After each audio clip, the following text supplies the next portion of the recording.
देखते हैं, जिसमें है अगर आपको किसी संख्या से 1/2 घटाने और परिणाम को 1/2 से गुणा करने पर 1/8 प्राप्त होता है तो वह संख्या क्या है। तो इसके लिए आपको प्रश्न हमसे पूछ रहा है वह संख्या क्या है, तो उस संख्या को आप x मान सकते हो। यहाँ पे आप लिखोगे माना वह संख्या है बराबर x, माना वह संख्या है बराबर x। ठीक है, अब आपने वो संख्या मान ली x, तो अब यहाँ प्रश्न में किसी की जगह आप बोलोगे x।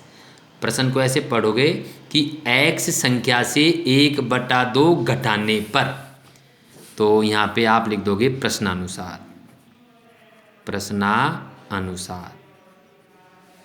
अब इस प्रश्नानुसार का जो आपको हल करना है उसमें है कि 1/2 घटाने पर जो आपने संख्या मानी है x, इस x में से आप माइनस कर दोगे 1/2, घटा दो इसको। तो जब इसे घटाया जाएगा तो इसका लघुत्तम आएगा हमारा 2। 2 को x से गुणा किया तो हमारा आया 2x माइनस 2 एकम 2 और 1 एकम 1। और घटाने पर जो परिणाम आ रहा है उसे हम गुणा करेंगे 1/2 से। तो हमारा ये परिणाम जो आ रहा है इस परिणाम को हम गुणा कर देंगे 1/2 से। तो परिणाम को 1/2 से गुणा करते हैं तो 2x माइनस 1 को 1 से गुणा किया तो 2x माइनस 1 बटे 2 दूना 4। तो इस परिणाम को जब हम 1/2 से गुणा करते हैं तो हमें जो परिणाम प्राप्त होता है वो प्रश्नानुसार प्राप्त होता है 1/8। तो इसका मतलब हमें प्राप्त हो रहा है 1/8। तो ये एक समीकरण बन चुका है।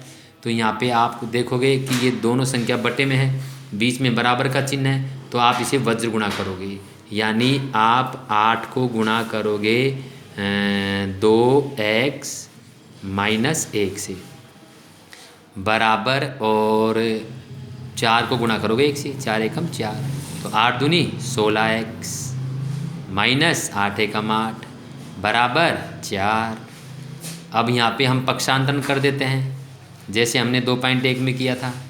पक्षांतरण करने पर तो यहाँ पे हमारा ये 8 अचर पद है, ये उधर जाएगा पक्षांतरण होते ही, तो ये माइनस का है तो प्लस का हो जाएगा। और यहाँ पे आप लिख दोगे 16x बराबर 4 + 8। ठीक है, 4 + 8, तो 8 और 4 हमारा हो जाएगा 12। तो यहाँ लिखेंगे 16x बराबर 12। तो यहाँ पे फिर हम 16 का पक्षांतरण करेंगे तो देखिए यहाँ पे 16 हमारे गुणा के रूप में है, तो पक्षांतरण होते ही ये बटा के रूप में आ जाएगा 12/16। अब ये 12/16 हमारे 4 के फाड़े से कट रहे हैं, 1 ही फाड़े से कट रहे हैं। ये 4 चौक 4 × 3 = 12 और 4 चौक 16, तो 3/4।